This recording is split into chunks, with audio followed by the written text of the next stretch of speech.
بسم الله الرحمن الرحيم. طه ما أنزلنا عليك القرآن لتشقى إلا تذكرة لمن يخشى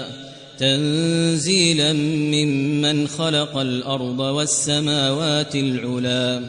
الرحمن على العرش استوى له ما في السماوات وما في الأرض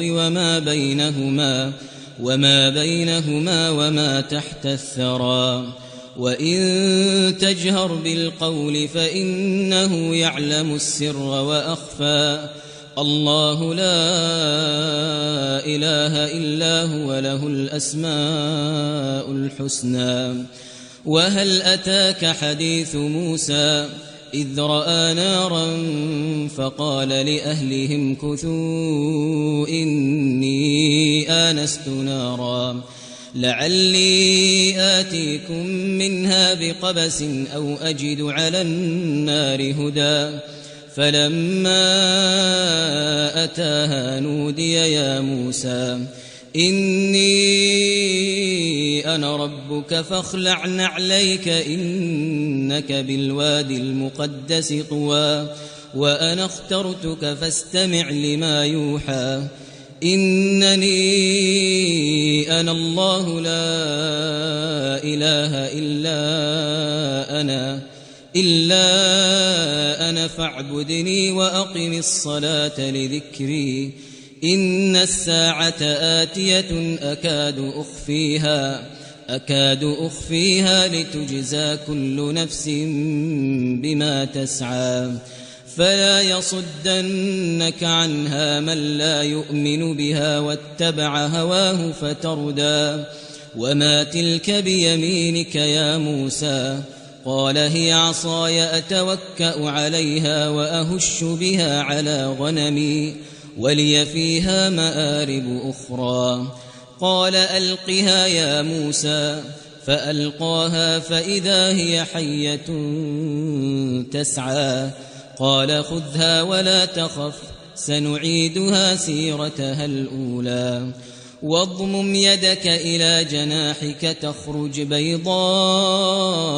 من غير سوء آية أخرى لنريك من آياتنا الكبرى اذهب إلى فرعون إنه طغى قال رب اشرح لي صدري ويسر لي أمري واحلل عقدة من لساني يفقه قولي واجعل لي وزيرا من أهلي هارون أخي اشدد به أزري وأشركه في أمري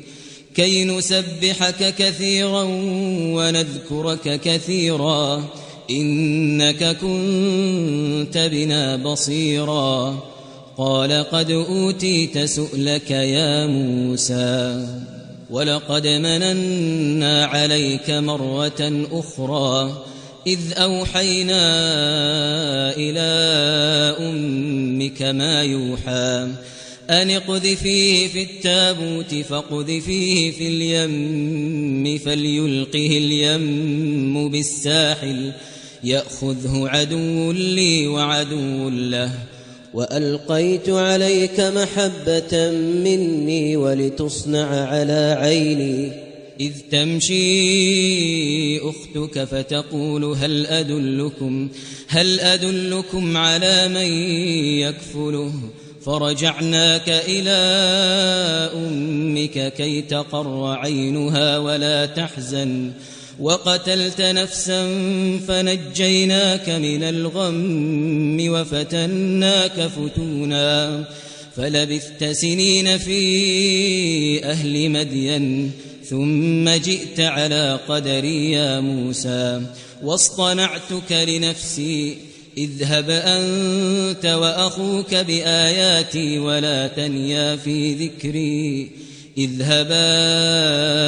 إلى فرعون إنه طغى فقولا له قولا لينا لعله يتذكر أو يخشى قالا ربنا إننا نخاف أن يفرط علينا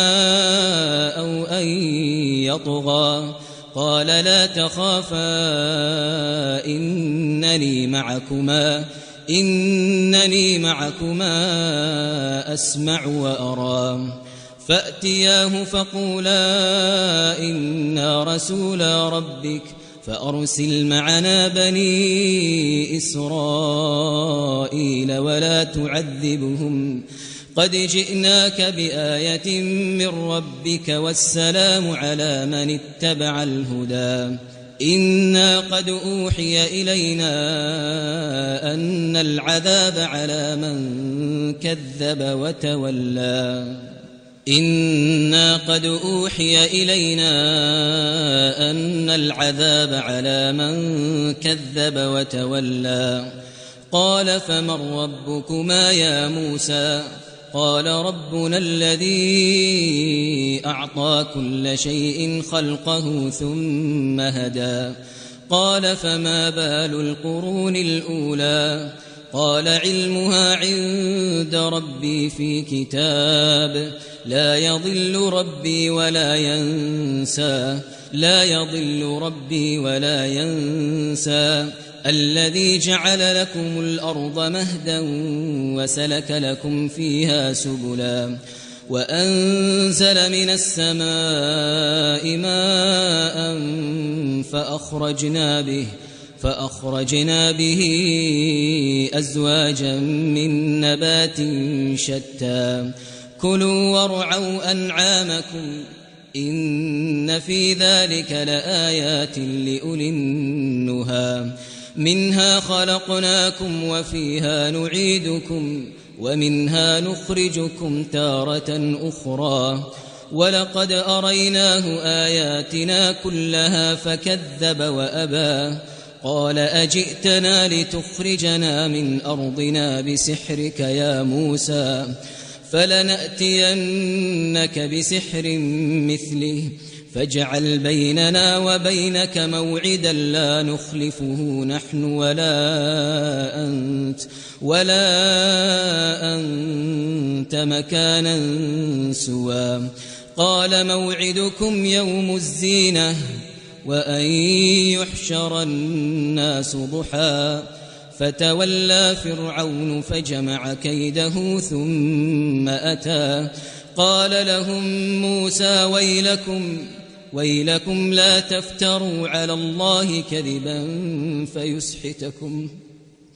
ويلكم لا تفتروا على الله كذبا فيسحتكم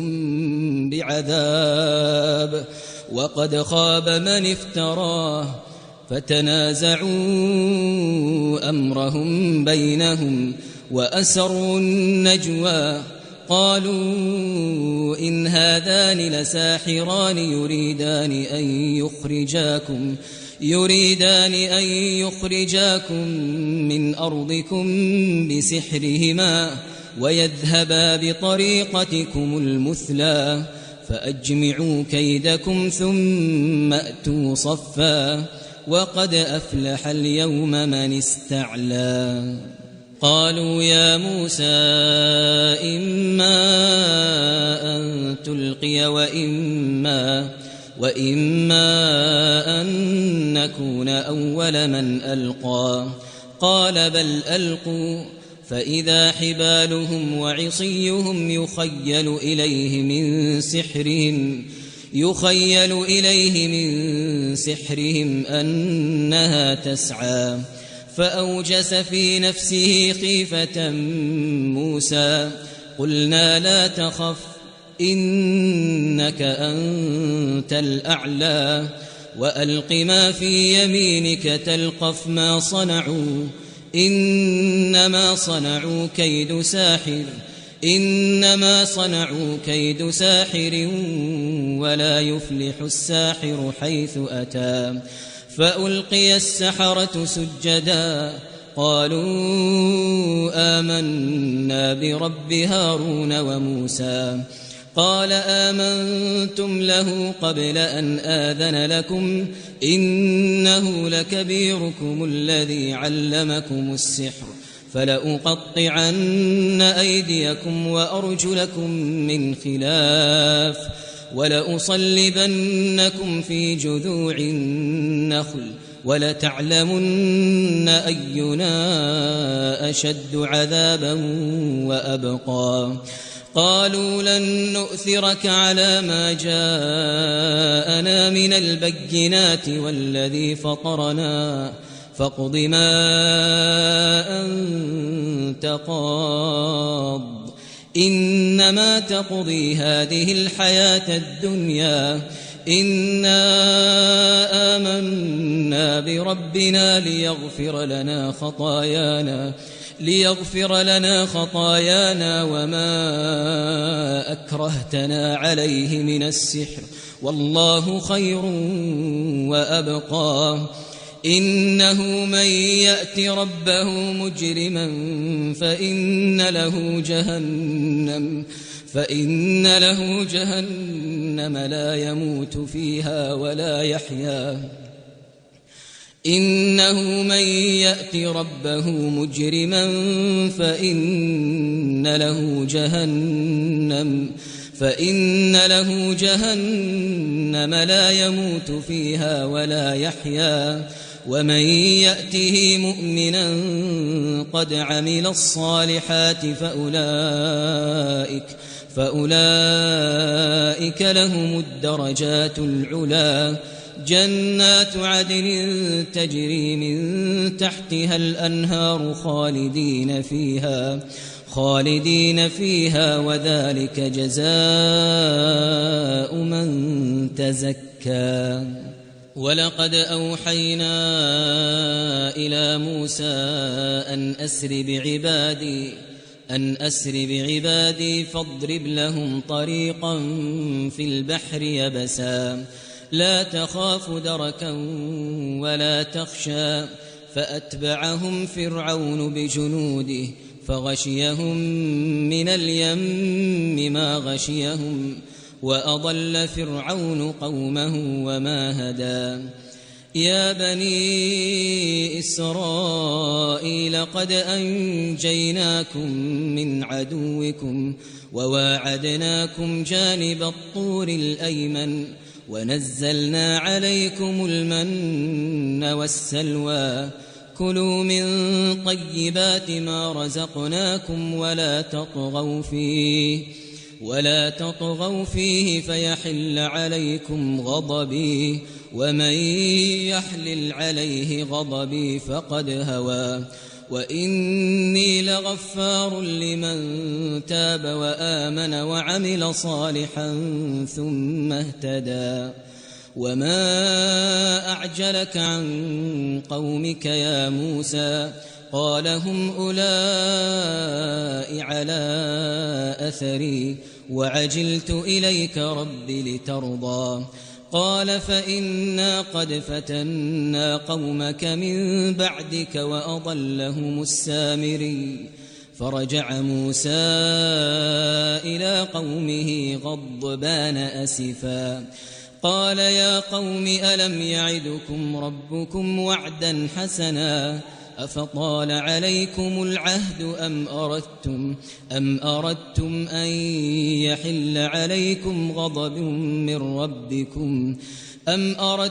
أن يحل عليكم غضب من ربكم فأخلفتم موعدي قالوا ما أخلفنا موعدك بملكنا ولكننا حملنا أوزارا من زينة القوم فقذفناها فكذلك ألقى السامري فأخرج لهم عجلا جسدا له خوار فقالوا هذا إلهكم وإله موسى فنسي أفلا يرون ألا يرجع إليهم قولا ولا يملك لهم ضرا ولا نفعا ولقد قال لهم هارون من قبل يا قوم إنما فتنتم به وإن ربكم الرحمن فاتبعوني وأطيعوا أمري. قالوا لن نبرح عليه عاكفين حتى يرجع إلينا موسى. قال يا هارون ما منعك إذ رأيتهم ضلوا ألا تتبعن أفعصيت أمري. قال يا ابن أم لا تأخذ بلحيتي ولا برأسي إني خشيت أن تقول فرقت بين بني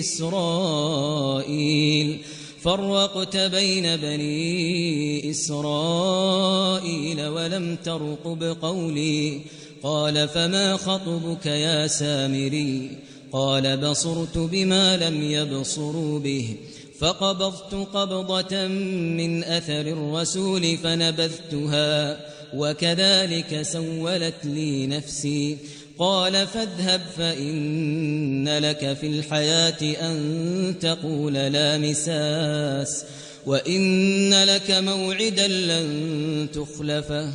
وانظر إلى إلهك الذي ظلت عليه عاكفا لنحرقنه ثم لننسفنه في اليم نسفا. إنما إلهكم الله الذي لا إله إلا هو وسع كل شيء علما. كذلك نقص عليك من أنباء ما قد سبق وقد آتيناك من لدنا ذكرا. من أعرض عنه فإنه يحمل يوم القيامة وزرا خالدين فيه وساء لهم يوم القيامة حملا. يوم ينفخ في الصور ونحشر المجرمين يومئذ زرقا يتخافتون بينهم إن لبثتم إلا عشرا. نحن أعلم بما يقولون إذ يقول أمثلهم طريقة إن لبثتم إلا يوما. ويسألونك عن الجبال فقل ينسفها ربي نسفا فيذرها قاعا صفصفا لا ترى فيها عوجا ولا أمتا. يومئذ يتبعون الداعي لا عوج له وخشعت الأصوات للرحمن فلا تسمع إلا همسا. يومئذ لا تنفع الشفاعة إلا من أذن له الرحمن ورضي له قولا. يعلم ما بين أيديهم وما خلفهم ولا يحيطون به علما. وعنت الوجوه للحي القيوم وقد خاب من حمل ظلما. ومن يعمل من الصالحات وهو مؤمن فلا يخاف ظلما ولا هضما. وكذلك أنزلناه قرآنا عربيا وصرفنا فيه من الوعيد لعلهم يتقون أو يحدث لهم ذكرا. فتعالى الله الملك الحق ولا تعجل بالقرآن من قبل أن يقضى إليك وحيه وقل رب زدني علما. ولقد عهدنا إلى آدم من قبل فنسي ولم نجد له عزما. وإذ قلنا للملائكة اسجدوا لآدم فسجدوا إلا إبليس أبى فقلنا يا آدم إن هذا عدو لك ولزوجك فلا يخرجنكما من الجنة فتشقى إن لك ألا تجوع فيها ولا تعرى وأنك لا تظمأ فيها ولا تضحى فوسوس إليه الشيطان قال يا آدم هل أدلك على شجرة الخلد وملك لا يبلى فأكلا منها فبدت لهما سوآتهما وطفقا يخصفان عليهما من ورق الجنة وعصى آدم ربه فغوى ثم اجتباه ربه فتاب عليه وهدى قال اهبطا منها جميعا بعضكم لبعض عدو فإما يأتينكم مني هدى فمن اتبع هداي فلا يضل ولا يشقى ومن أعرض عن ذكري فإن له معيشة ضنكا ونحشره يوم القيامة أعمى قال رب لم حشرتني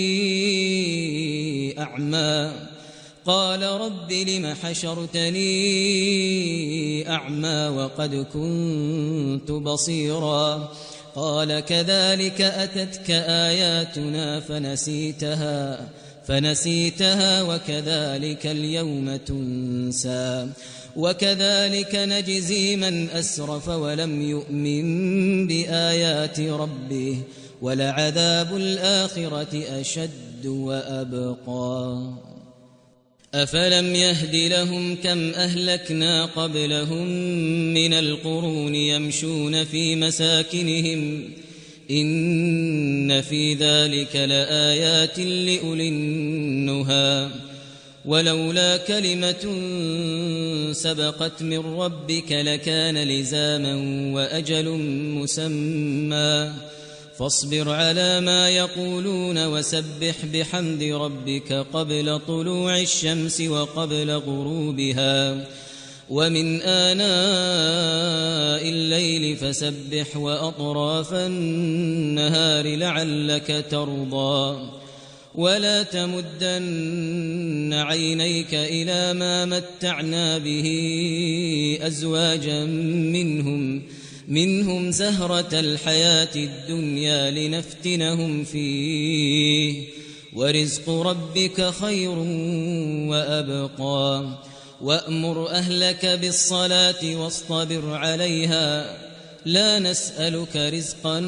نحن نرزقك والعاقبة للتقوى وقالوا لولا يأتينا بآية من ربه أولم تأتهم بينة ما في الصحف الأولى ولو أنا أهلكناهم بعذاب من قبله لقالوا ربنا لولا أرسلت إلينا رسولا فنتبع آياتك من قبل أن نذل ونخزى قل كل متربص فتربصوا فستعلمون من أصحاب الصراط السوي ومن اهتدى